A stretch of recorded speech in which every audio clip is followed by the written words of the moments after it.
We can brighten this footage and then the brightness is going to fade out over a frame. So what we want is only his face, only some of this rock and maybe his arm to be illuminated by the lens flare. Just so that it doesn't look like we've literally just upped the brightness. Now there's a few things we can do. In Final Cut Pro 10 you've actually got secondary colour corrections built into the main editor, which is a great tool set to have. What we're going to do is go into corrections, and we can see we can boost the exposure a little bit. Now remember that what we're doing is brightening it, but only certain areas are going to actually be brightened. What you want to do is you can see that when you brighten stuff up, these colours look a little bit weird, so just take away some of the saturation in the bright areas, maybe boost them in the greys a little bit, and we could even tint it yellow slightly, just to match the flare. Gonna have even a little bit more. Now, if you don't know how to use the color correction tools, make sure you check out my first Final Cut Pro 10 tutorial that covers color grading. In fact, it might be my second one, but it's there somewhere. And now that we've created some kind of color correction, we want to add the mask. Now, what we could do is use this tool called the color mask. Now, I will be doing an advanced color correction tutorial that covers all of these in depth, but for now, just bear with me on what they do. Basically, what you can do is you can drag an area, and you can see that we're starting to make a selection. Everything that's in colour is what we've selected, and then you can see that only the areas we've selected have had the colour correction applied to it.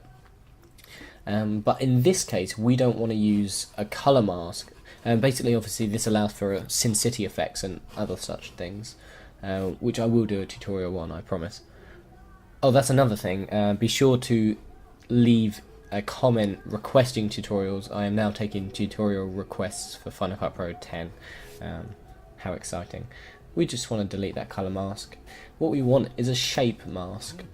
Now we can drag these shapes here like this, and we want one on the arm like that, and I'm going to add another shape mask. This is going to be on his face. You can have as many of these as you want. The other thing to bear in mind is that these shapes are keyframeable. So say you had a moving image, you can click add a keyframe here, and then you can move it in the browser, add another keyframe, and actually start to create some animated color corrections, which is basically what you do. Maybe. And the other main one we want is the tree, because obviously the tree is right by the gun. And these outer rings is in fact the feathering. You can drag it out, and that basically adds smoothness. You can see if we drag it all the way in, we're actually going to get a hard edge on the color correction, like that. It's kind of disgusting. So you want it out a little bit. Obviously, we got to watch it on the arms, because you're going to start getting it fading out beyond the actual reach of the arm.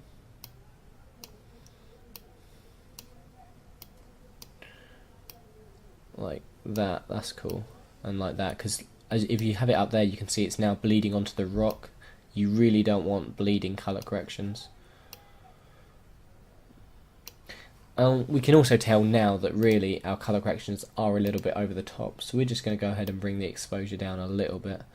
And it's still noticeable. And do you remember that opacity animation we added? Now you can see on the second frame they really dim, and then by the third frame the colour correction's gone.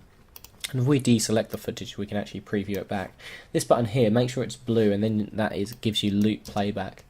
And you can see already we're creating something a bit cool. The tree is a little bit harsh. Like, of all of the elements that should have a soft edge, there we go. We just want to add lots of feathering on here. Like that. That's looking quite nice. Bam! And again, I do think it's a little bit over the top bright. Maybe bring it down even more.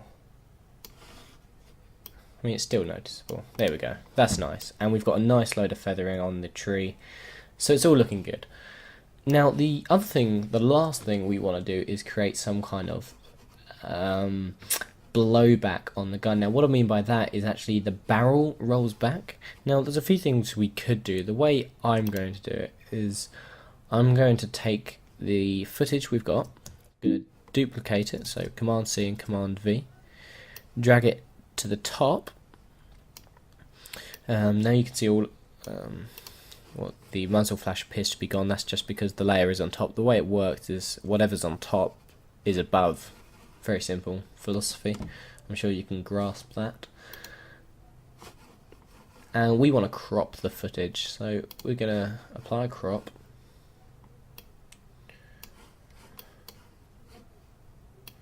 Just drag these corners in. You can see what we're actually doing is cropping the footage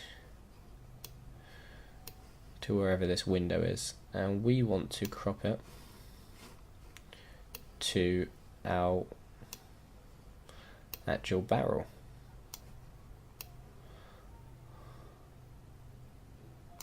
Like that. And then let's go into our transform.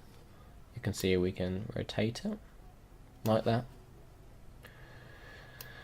and we can move it back so we can extend it past the gun. And we want to set this just to 1 frame as well, so let's trim that. And then we want to duplicate it again, Command C, Command V, and this time when we trace it with the crop tool,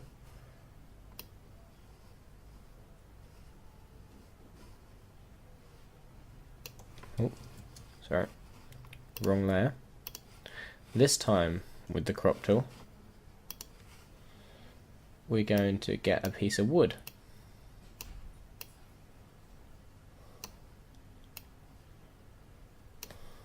And drag this in. Like that. And then, with the transform tool, move it over the gun. Like that. You can see now, we're getting there. Now what you actually want to do is move this blowback bit even further back so that it's really noticeable. At the moment it doesn't look very noticeable. Beautiful. And grab these 2 layers and make them a new compound clip, again for the same reason, so that we can add some directional blur and it's not just going to affect the centralized areas. Now let's press done here to lose our transform tools. We can see it doesn't matter if it points this way or this way really, just to add the effect. What you don't want is it to be so blurry that you can't actually see the blowback at all, but that you can see. In fact, I think we might be better compounding each one individually, especially the top one, the bit of wood, only because that really needs a lot of blur to blend in.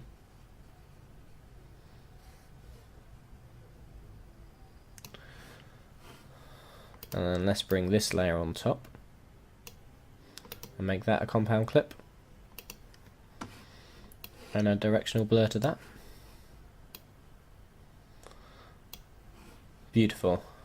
And now, bam, it's firing a gun. And then we can grab all of our clips. In fact, let's get a gun sound effect first. Scroll down here. Let's go into this, our clip appearance. We want to just quickly see the waveform.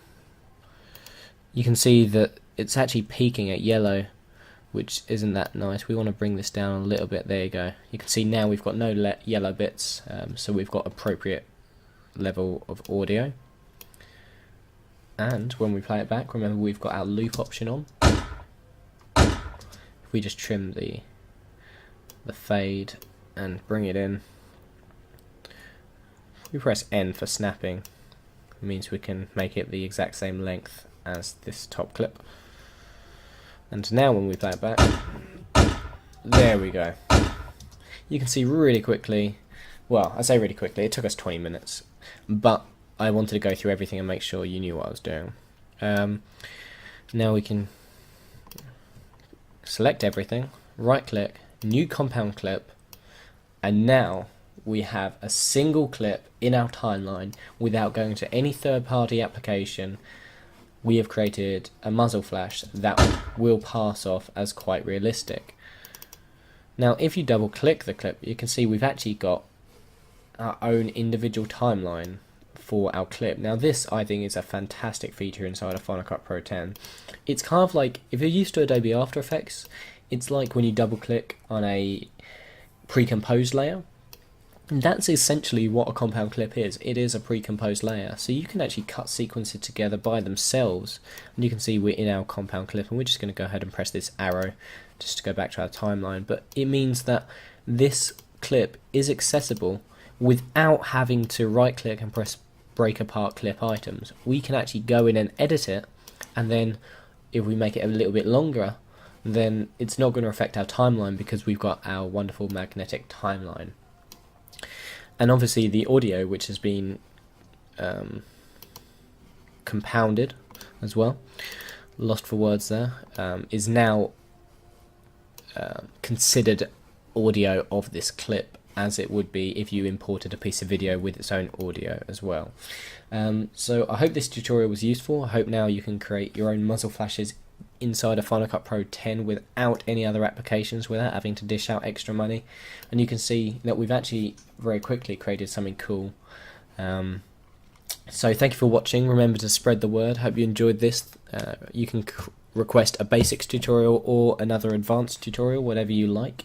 And I'll be back soon with more tutorials. I'm sorry there's been a delay. I've actually been really ill this week. I couldn't talk. I had a throat infection.